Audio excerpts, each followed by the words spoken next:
Hello there my RPG lovers and welcome to another video. The last couple of months have been really interesting for me. I decided to go back and play a lot of RPGs and action adventures, which are at least 10 years old and even older than that. We orcs have a saying. You eat my lice, and I eat yours. I made a couple of in-depth reviews about some of the games I've played, and you can check that out if you're interested. Those videos are consuming 99% of my free time and I really enjoy creating them. However, that also means that I don't get a chance to talk about every single game I played, so I decided to make this video.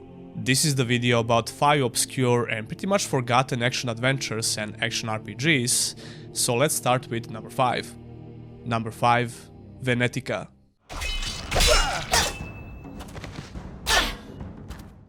We're starting off with a game that was heavily requested on my channel. Venetica is an action-adventure that came out in 2009 for PC, Xbox 360 and PS3.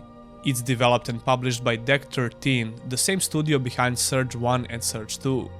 Judging by the comments on my other videos, it seems like a lot of my viewers want me to cover this game with a review. So I recently tried to do a full playthrough and make a proper review about this game, but to be honest, I kinda gave up. Venetica definitely has a certain charm to it, and if you really enjoy action adventures from this time period, it might be worth playing just because of that. I played this game for just a couple of hours, so it could get a lot better later, but my first impressions were not that good. I found the gameplay really stiff and not fun at all. That was probably the main reason why I dropped the game. You play as a girl called Scarlet, who discovered that she has some unique powers, which are somehow connected with the underworld. Undead Archon? I don't understand. These powers allow you to resurrect upon death if you have enough Twilight energy. After your village gets attacked in the beginning, Scarlet's husband gets killed by these assassins, and you're trying to figure out what's going on. In the beginning, your main goal is to get to the city of Venice. The map is not exactly open world, but it has some open zones that you can explore. The visual style of this game is kinda similar to Fable if you ask me. Like the majority of games from this time period, Venetica overuses the blur effect, which makes the game look pretty bad in a lot of scenes. Speaking of looking bad, the game has some pretty rough looking character models, which are downright creepy at times. However, the areas you're going to explore are not looking that bad, although there are a lot of low resolution textures all around the map. I was trying to play the game on 4K, and considering how the game looks in general, I don't think my PC should have a lot of problems to handle it. But the UI doesn't scale properly on this resolution, so I just switched to Full HD. Even on Full HD, Venetica is poorly optimized and the performance of the game is not that great. Putting that aside, Venetica has an RPG progression in terms of learning new skills at trainers, looting new armors and weapons, and so on. But like I said, the combat feels very stiff and it's heavy on the button mashing. The sound effects are pretty annoying as well.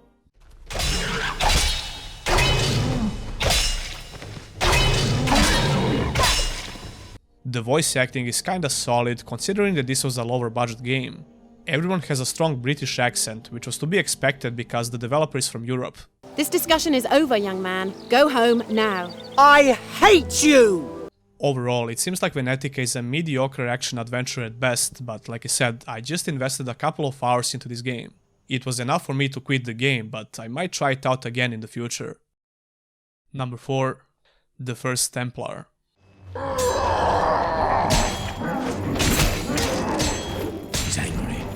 The First Templar is an action-adventure with co-op features released in 2011 by Hemimon Games.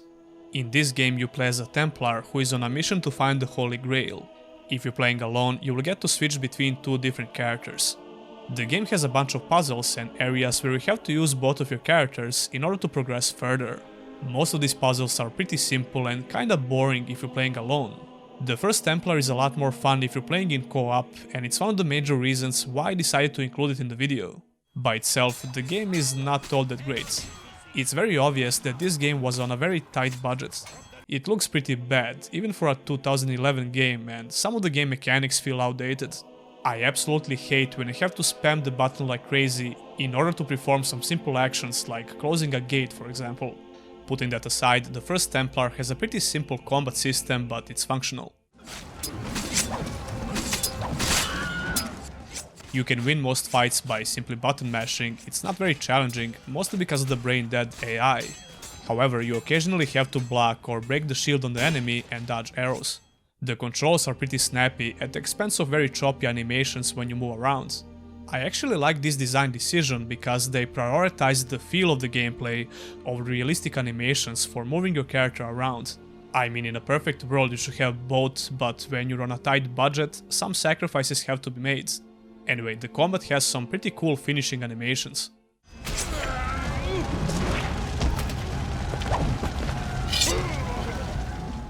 There is a light RPG progression system which allows you to unlock a couple of more abilities and increase the stats of your characters. For example, you can unlock the parry mechanic, but it's not very rewarding. You'll be better off with using the simple combo system by spamming the button. Even though you'll be able to find a bunch of chests on the map, the game is not very heavy on looting. Most of the time you'll be looting XP and some buffs for your character, it's kinda weird. The First Templar has a couple of armor sets and weapons that you can find, but they're just outfits, they don't provide you with any gameplay benefits. And what's kinda interesting, you can't equip individual armor pieces until you find the full set. The boss fights are few and far between, and they're not very good. Most of the time you'll be fighting a lot of enemies at once. To be honest, I'm kinda impressed with the amount of NPCs on the screen at once in some of these fights. This game is very linear, but every location has at least one optional objective that you can do. But even the characters think it's a waste of time. Was this detour really necessary? The First Templar is very heavy on the story and it has a bunch of cutscenes and dialogues. The writing is mediocre at best and the story itself is not all that interesting.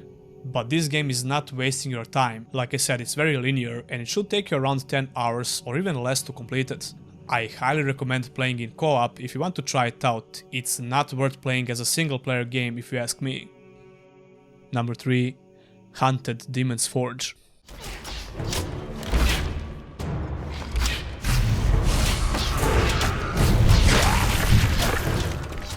Haunted Demon's Forge is an action-adventure game with some light RPG elements.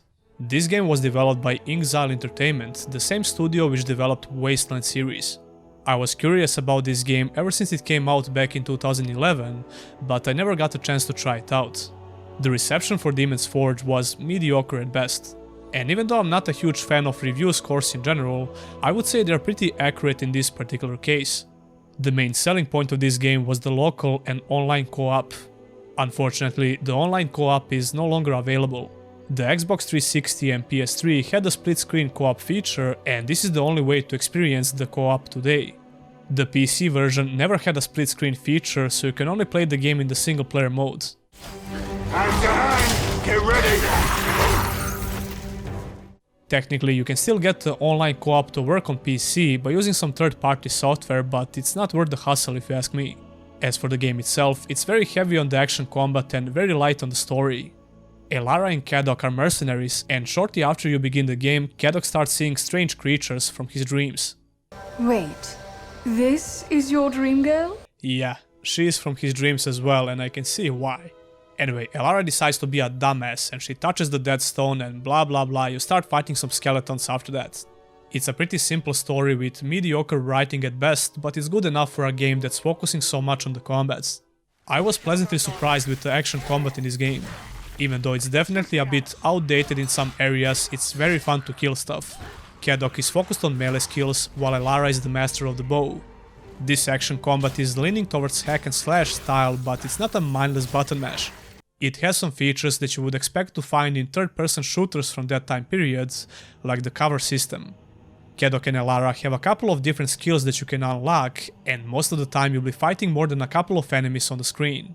For example, Elara has a frost arrow which freezes enemies, and you can easily finish them off with normal melee attacks or regular arrows. You can do headshots which are very satisfying, and Kadok has some nice warrior skills. Besides the combat, the game has some puzzles that you have to solve, which usually requires some minimal effort. I think the puzzles were kinda unnecessary in this game, and they just slowed down the progression for no apparent reason. I recently made a review about Darksiders 2, which was another action-adventure that came out around the same time period. That game did an amazing job with the puzzles. However, in Demon's Forge, the puzzles feel kinda forced, very slow and outdated.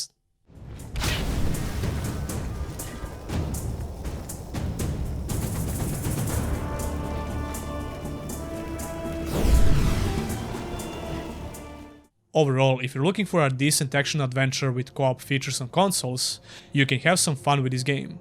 I'm not sure about backwards compatibility on Xbox Series X and S, but you can get the game on PS5 if you have the premium membership, which allows you to play PS3 games. If you don't care about co-op, it works fine in single player on PC as well.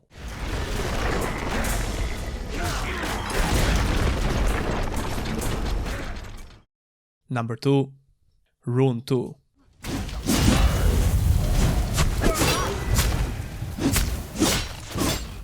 Rune II is an action RPG released in 2019. Apparently these guys tried to sue Bethesda for intentionally sabotaging the game in favor of Skyrim. Lol. Yeah, anyway, Rune II is pretty rough around the edges, to put it lightly.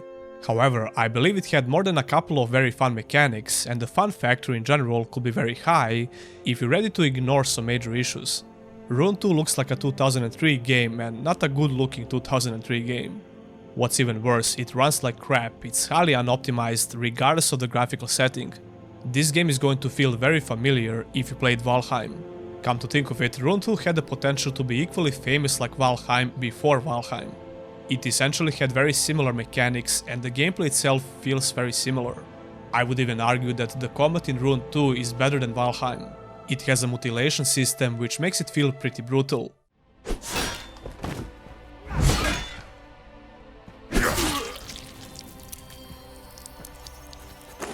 First of all, you start by making your Viking with some very limited character customization options. As you can see here, the game had the option for co-op play, but Rune II servers are dead for quite some time now. You start the game in Midheim and Heimdall is the narrator and your tutorial guy. You immediately get to try out some combat mechanics and then you start doing some very straightforward quests. Not long after the beginning of the game, you start learning about some other mechanics like building things, cutting down trees and gathering resources. Unlike Valheim, the map in this game is not randomly generated. You have a home base that you have to defend from frequent attacks and repair the buildings you made. These buildings give you different gameplay benefits and the game is heavily focused on gathering materials. You can craft gear, learn new skills when you level up, and as far as I could tell, the main quest is usually very simple. Just a bunch of kill quests basically. The UI is pretty bad and kinda confusing, but it's functional and learning new skills is kinda fun. Shortly after the beginning, you get to learn a unique skill by aligning to a certain god of your choice. The zones on the map are leveled, and the game is pretty challenging if you try to kill someone that's much higher level than you. Speaking about that, the combat is pretty fun, like I said before.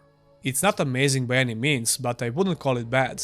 You have a couple of different melee attacks, a dodge, parry, and different skills to learn. The itemization in this game uses a pretty standard RPG philosophy. Items have different quality levels and bunch of different stats. Rune II feels like a Diablo-like game in terms of loot. I think it's randomized for the most part. I think they managed to do a good job when it comes to looting things because it feels satisfying. Well, in the early game at least. Unfortunately, this game is delisted on Steam and Epic Store as well. You could say it's completely dead, but there are still some other methods to get it if you really want to try it out, if you know what I mean. It's a shame because this game could have been really fun to play, especially in co-op. Valheim came not long after this game released and it managed to be extremely successful with a very similar game design formula. Number 1. Blades of Time.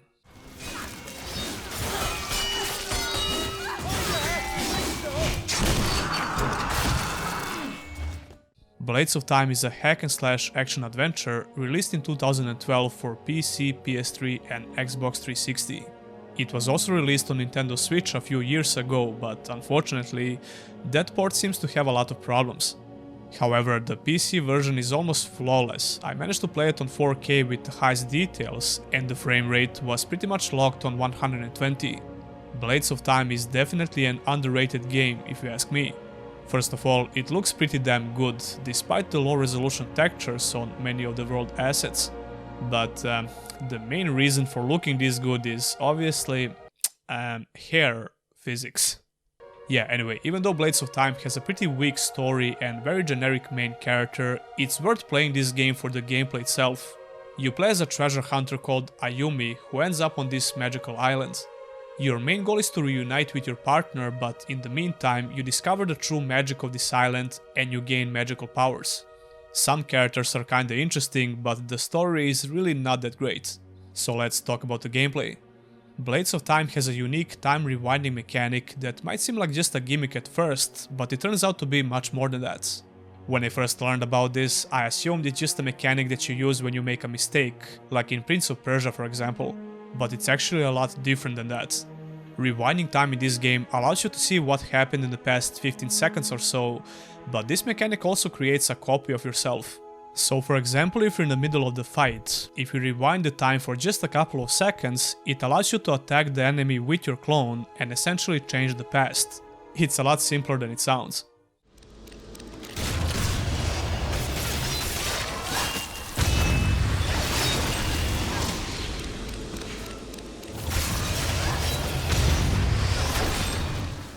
A lot of enemies will require you to use this mechanic because that will be the only way to kill them. Even the bosses utilize this mechanic in a very interesting way. For example, this enemy has a special shield which can only be broken with a very fast gunfire. So you have to shoot it a couple of times and rewind the time so you can shoot it with your clone at the same time. You can rewind the time a couple of times in a row and create multiple copies of yourself. But of course, this wouldn't matter a lot if the action gameplay was not good in general. Blades of Time has a fast-paced action combat that relies on different combos and spells. As you progress through the game, you will unlock more attacks and spells, which you can execute with different button combinations. These spells feel really impactful, which gives the combat a decent amount of weight.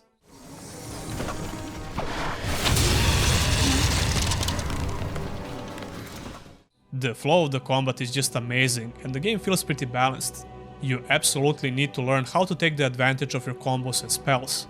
Otherwise, the enemies can easily kill you in just a couple of hits. The character progression as well as the story is pretty linear.